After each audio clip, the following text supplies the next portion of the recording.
سے انہوں نے کہا ہے روزانہ کی بنیاد پہ ہیئرنگ ہوگی اور میں سمجھتا ہوں جون کے کسی ہفتے میں یہ فیصلہ ہو جائے گا اس معاملے کا اور انشاءاللہ حتمی طور پہ یہ جو مسئلہ ہے یہ حل ہوگا. الیکشن کمیشن نے پارلیمانی پارٹی بھی تسلیم کر لی ہے. کون سا ایسا نقطہ آپ سمجھتے ہیں جو کہ عذر ہو سکتا ہے اب آگے آپ لوگوں کو نشستیں نہ دینے کا؟ کوئی عذر نہیں ہے میری نظر میں, ایسا کچھ بھی نہیں ہے.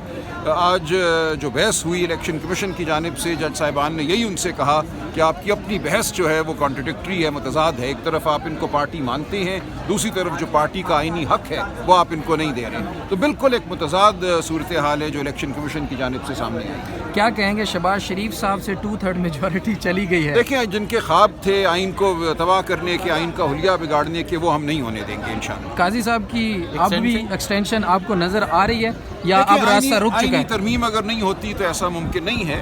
آئینی ترمیم ہم سمجھتے ہیں کسی بھی مقصد کے لیے ہو وہ ایک ایسی مقننہ کو کرنی چاہیے, ایسی پارلیمان کو کرنی چاہیے جس کو عوام نے منتخب کیا ہے اور جو آئین کے مطابق پارلیمان میں. اداروں کی ایکسٹینشن کے حوالے سے کیا کہتے ہیں؟ اداروں کے سربراہان کی ایکسٹینشن ہم سمجھتے ہیں کسی حاضر سروس افسر کی, وہ کسی بھی ادارے سے اس کا تعلق ہو, ایکسٹینشن نہیں ہونی چاہیے.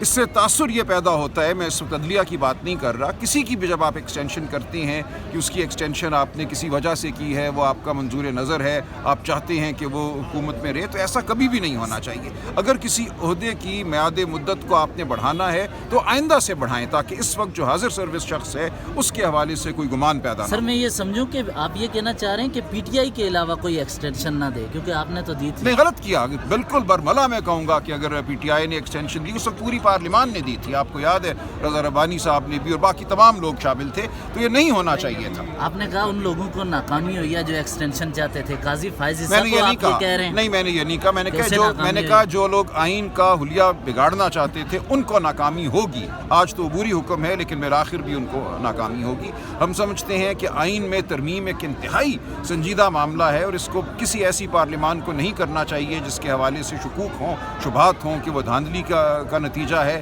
یا وہ ایک غیر آئینی فیصلے کا نتیجہ ہے. معاملہ لارجر بینچ کی طرف جاتے ہوئے نظر آ رہا ہے. وہ قانون کی ریکوائرمنٹ ہے.